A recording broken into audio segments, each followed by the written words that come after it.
So yeah, we were talking about college football there, the playoffs, whatnots.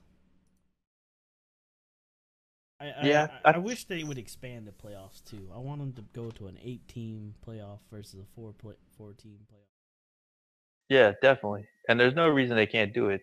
They spout this bullshit about classes and everything else, but like my bachelor's degree came from Shepherd College, which is like a D2 school, and they have like a 16 team playoff. Yeah, yep. So how is it all these smaller liberal arts schools can manage to do it, but somehow these big schools can't? They don't go to any more classes. They don't need any more credit hours to get their bachelor's degrees. I think it's just there's they had the BCS for so long. That's just going to be an adjustment. Yeah. But um, yeah, I don't know. It'll be interesting to see who gets to the end. Like I said, I really think it'll be Clemson and Alabama. Alabama for sure, unless another team can knock off Clemson. So, but if Alabama gets upset, it'll be it for them. So either one of those teams, Clemson. You don't think Alabama could lose a game and then win the SEC tournament and then still make it? I think there's too many 7-1 teams for them to make the. If you know what I'm saying. Yeah, I but don't. would they have the same resume? I would hope that they would give. This is why I want the playoffs. This is why I was so adamant against the BCS. Is that if you lose a game, other teams that have a better record should go before you to the playoffs. It's just how it should So, work. but one game. So who's going to have a better record than a one-loss Alabama team?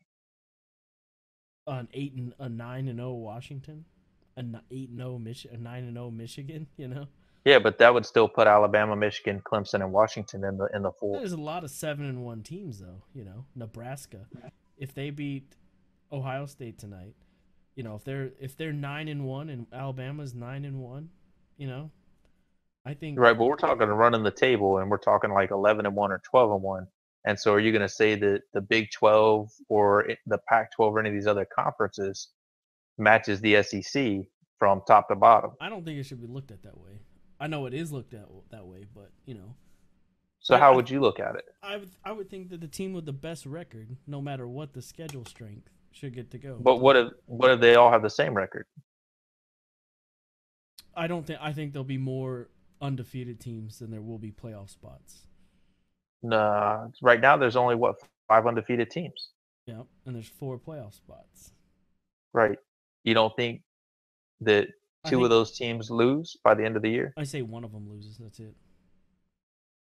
So then we'll use Western Michigan, who's the only other undefeated team that's not in the top four right now. Yeah, Would you put Western Michigan with the people they play into the top four playoffs above those other guys? I think they deserve it. Yeah, Really? I do. Interesting.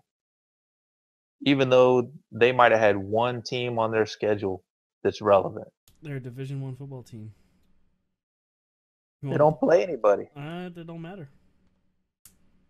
This Oh was my man. argument when Boise State went undefeated like 3 years in a row, and it took them 2 years even to get ranked, which I thought was the fucking horseshit. And they would beat people like Georgia, and fucking they beat Well, right, Clemson. that's playing somebody, but Western Michigan doesn't play those teams. That I don't think it matters, man. If you're in Division 1, like it should be looked at. They don't do that I to don't, smaller. They don't do I that don't to high know. schools, in playoff systems.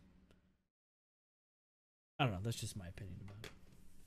It'll probably Yeah, never ever be that way ever. So no. Well, I don't think they can. I don't think they could do it that way. Like, I feel like strength of schedule has to be factored in when you start looking at similar records. So if you're one game away, as far as your record goes, that's considered a similar record. And if you played a schedule that is significantly more difficult, how do you not reward the team for if you didn't do that, then every team would just put like patsy teams on their schedule. yep. But there's a lot of money involved in playing games like that too. You Oh know, yeah. like if Alabama wants to play, I don't know who, just East Carolina, for example.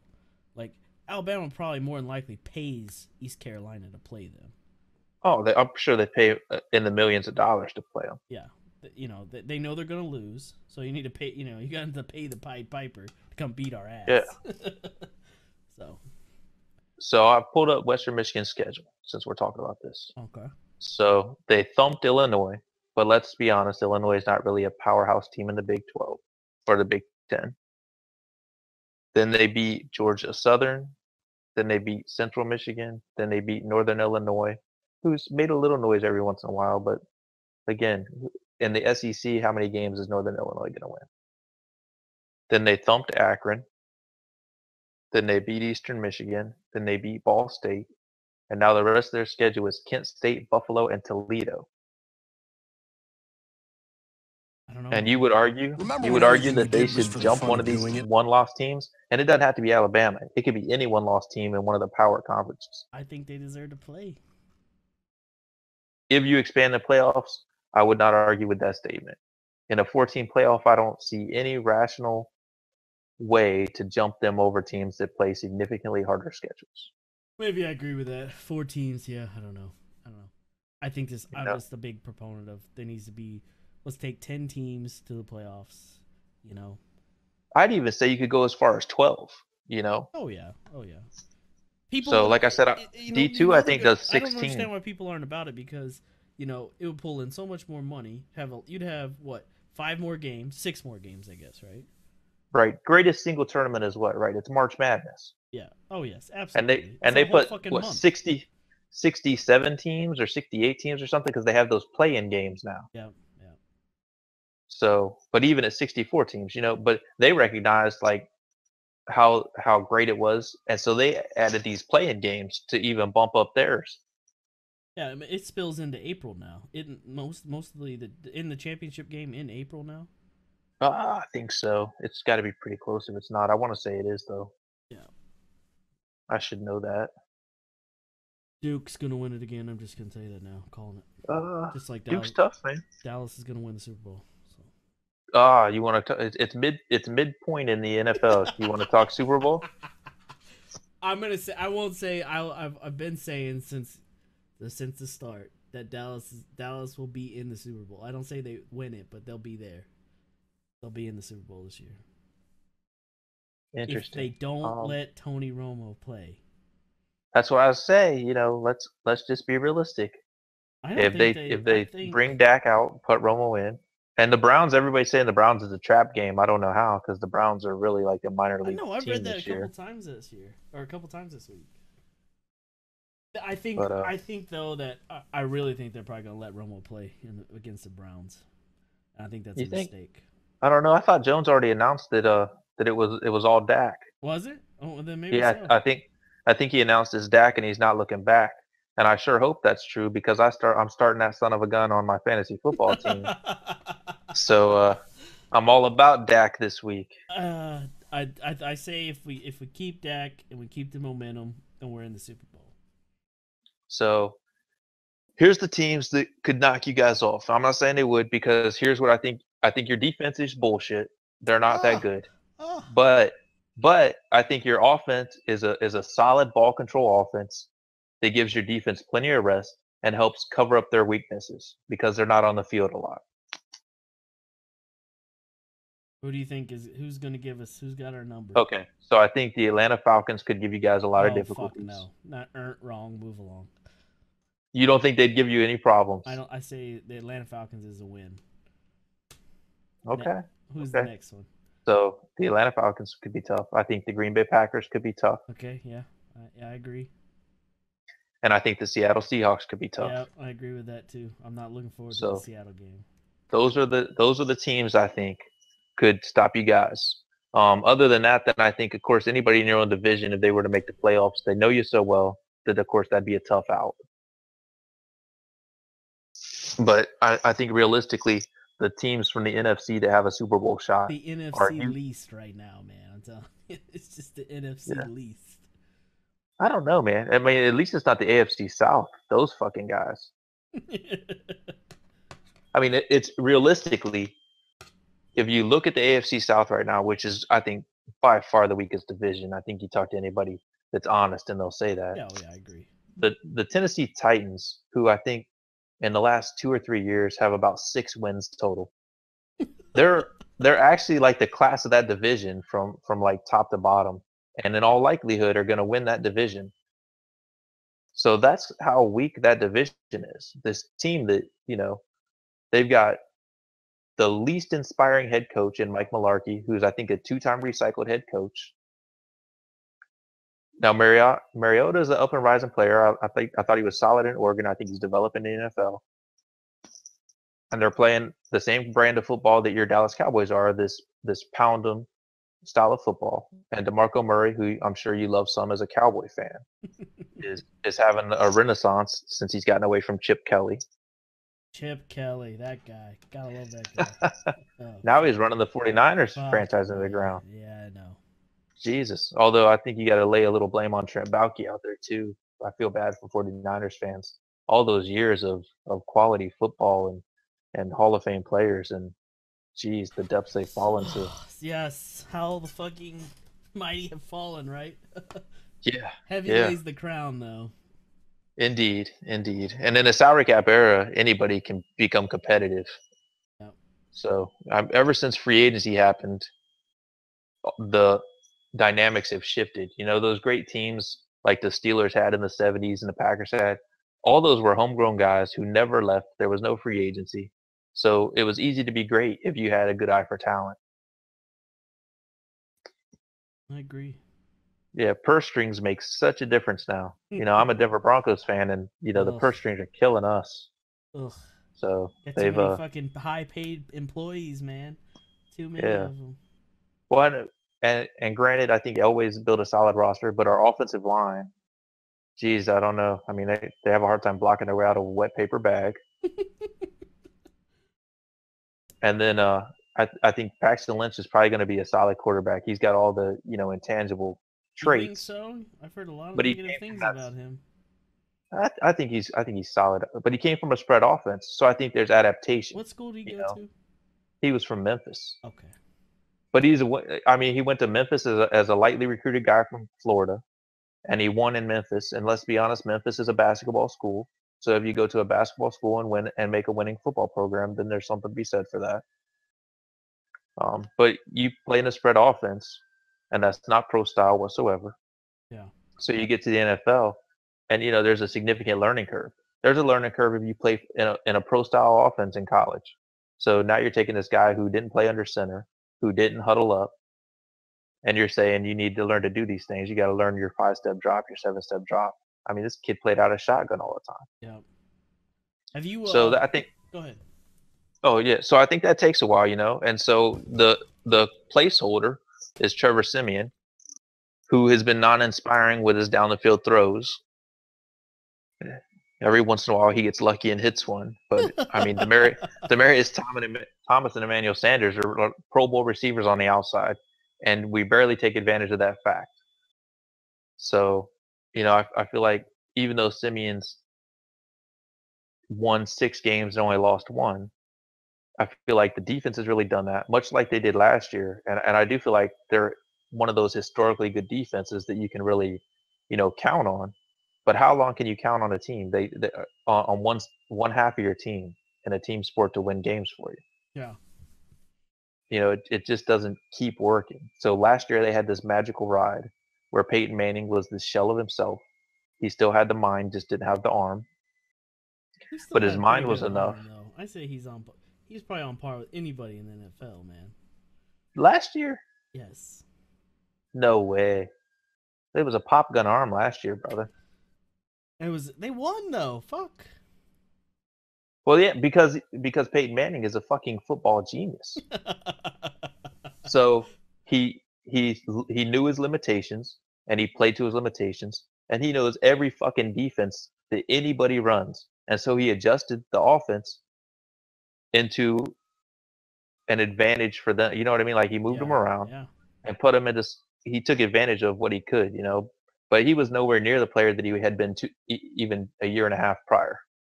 I think the injuries from the season before, about midway point when he started to have the foot and hamstring and all that stuff going wrong, I think it just caught up to him. Outside of Tom Brady, who just somehow keeps getting fucking better at age 39. Fuck that guy. Hey Fuck man, that guy. by when it's all said and done, that son of a gun is going to be the greatest quarterback in NFL history. Like the dude or not. I fucking hope not. I fucking hope not. I hope I, he falls the fuck apart. I mean, you look at him now, man. I know he's very talented, I just do not like that guy. Ugh. How do you not like him? He's a hard fucking worker too. No, he's not. No, he's not. He's a hard working motherfucker. I think he dude. seems lazy as fuck. I really do. Like whenever I watch the Patriots play, I think he's just lazy. I think he's a whiner, and he's a certifiably cheater. So there's that too. But let's look at that. So he wanted a ball to have a little less air pressure in it. Against the rules. Okay, it's against the law to go 5 miles over the speed limit. Do you ever do it? Oh, I do it all the time. Now, then. I've gotten caught several times too. So. All right, and then you had to pay a price. That's what happened to him. Like I even it out to that. Like it's no more than that. It was on a much larger scale though, because he had to throw the football. The receiver had to catch the football. The defensive guy had the same fucking opportunity to get in the way and catch the football. But I think they made it such a big deal because of what game it was. Well, not only that, he was dishonest. He lied about it. Yeah, he was dishonest, and he destroyed the phone, and all these other things. Yeah. And I think he got in trouble more for that than he did for what actually happened. I think because, like I said, it's a few pounds right off of way, and he'd have been fine. Yeah, definitely. I think the punishment was for the dishonesty, not for the actual act itself. I agree with that. And I could be wrong, Roger Goodell. If I'm wrong, it's call me. We'll talk about it. So, but that's what I feel like. The NFL needs some help. It is right. Fucking. It is something. Yeah, something is amiss with the NFL right now. I'm available. I'm a professional mental health worker. Bring me on board. I'll work for the Shield. Oh my god, I don't know. Protect the Shield for the NFL. Oh. So one thing I think they need to do. I mean, they got to stop throwing flags for guys celebrating. Let a motherfucker have fun. I know. I agree with that. It's grown men playing a game. Let them play the game. Yeah, I agree. If a motherfucker's feelings get hurt because of the way the other guy celebrates, stop him. Don't let him score. Yeah, that's the way you shut somebody up. You want somebody to stop fucking, showboating? Don't. Yeah, exactly. Just then prevent them from doing anything productive. What's Bill Belichick's motto? Do your job, right? Yep. So if you're not happy he scores and twerks, don't let him score. Yeah. That's right, Antonio Brown. I'm repping your argument, buddy. And I'm not a Steeler fan at all, but I think if you want to twerk, you should be able to twerk. Right. Like I said, it's probably a little bit of faggish in everybody, right? Well, that's for the ladies, man. It's for the ladies. Oh, okay. So, but I do think they should be allowed to celebrate. They should be able to have the team, do whatever classy celebration they come up with. Like when Chad Johnson used to get in trouble for using the ball as a prop. Yep. Let him use the ball as a prop. Fuck. What's really being hurt by that? It's not. It's not like preventing the game from going on. No. I could see if it was like if they're taking a commercial break anyway. Yeah. So the NFL, you got a touchdown. Let's have a commercial break. An extra point. Let's take another commercial break. Yep. A kickoff. Hey, let's have another commercial break. Oh. Fuck. Let's not lie and say we're worried about how long it takes for a game to air. Yeah. Money is no object. None. Right. And what are they? $9.5 billion not for profit. Whores about money. Whores about it. I mean, I worked for a not for profit. I made $38,000 a year. Yeah. Roger, I think Goodell got probably fucking 44 million. I think like my annual salary was like one of his paychecks. Or maybe just the taxes on a paycheck. Imagine that for a second. Imagine that somebody gets what you got paid in a year, they get that every fucking 2 weeks. Imagine that. Oh, I know. I think when players strike, I think that's part of the disconnect for like players. You know, they go on strike, and I understand. You know, you're a talent and you want to get paid what your talent's worth. But normal folks just aren't going to get the argument because normal folks are looking at their check and they're living hand to mouth, and they're like, here's this guy getting paid all this money to play a game. You know, so I support. You know, you want to strike, you want to do what you want to do. You know, more power to you. I think you should have collectively bargained better. If you didn't want Goodell to have the power he has, you shouldn't have agreed to it. Yeah. So don't be mad about it now. Go to the table the next time. Bang the drum for what you want. Now be prepared to give back some of the money as far as the percentages you get because you're asking for something and then they're going to ask for something. You know, you want player safety, you want less preseason games, all these other things. So in order to get that, it's probably going to cost you some of that piece of the money pie that you got. Now the NFL, the preseason games, do they have any impact on rankings? No, preseason games don't have any impact on any of that stuff. And so, you know, honestly, like some of the talk that I heard was there was thoughts of cutting the preseason from 4 to 2 games and then extending the playoffs by teams, you know what I mean? So you would actually have more playoff games. So the only issue with that is, so there's 32 teams in the NFL. I think they have a 53 active game day roster. I think they get to have 9 practice squad guys who can be inactives on game day. That's not a lot of guys. Yeah. If you don't have a preseason to see all the other guys that are going to be on the street, you know, it takes a lot of that. You know, how do they look during the game? How do they respond to these scenarios? You know, those real game things that you get to see from all these backup players in the preseason. You know, the stars don't need the preseason. They play a lot of games. They, you know, let's be honest, they're in a year-round thing now. It's not like Johnny Unitas had to go sell something in the off season to make a living. Yeah. You know, these guys are professional athletes all year long. They train, they take care of themselves, they do all the things they're supposed to do all year long. If they play and they're superstars, they don't need the preseason. But these young guys who are trying to make a roster, they're undrafted free agents, you know, those guys do need a preseason. And so maybe these 4 preseason games are more for those young guys that have a hope and want to catch on than they are for the you know, the superstars. And is it really fair to fuck these guys because they haven't been superstars? You know? I don't know. Did you watch that Last Chance U show on Netflix? No, I haven't seen that. I've watched some of the undrafted stuff on the NFL Network though. You should watch. It's on Netflix. That Last Chance U. It's a show about troubled college kids wanting to play football. Basically, they can't make the grade, so they collectively go to these schools, when they're trying to play. They basically they're gonna play football, and they're most of them are very, very talented football players, but they just cannot make the grades. So they go to this school, which has the show focuses around this one school in Mississippi that is out in the middle of fucking nowhere, that, you know, very low population area, and the school has they have like one of the best winning records in college football history. Huh. Anyways, and yeah, they've produced several awesome athletes that go back to regular Tier 1 schools, you know, Division 1 schools. Well, you know, since you bring that up, I want to be real critical right now of the NBA, the NCAA, and the NFL and the NCAA.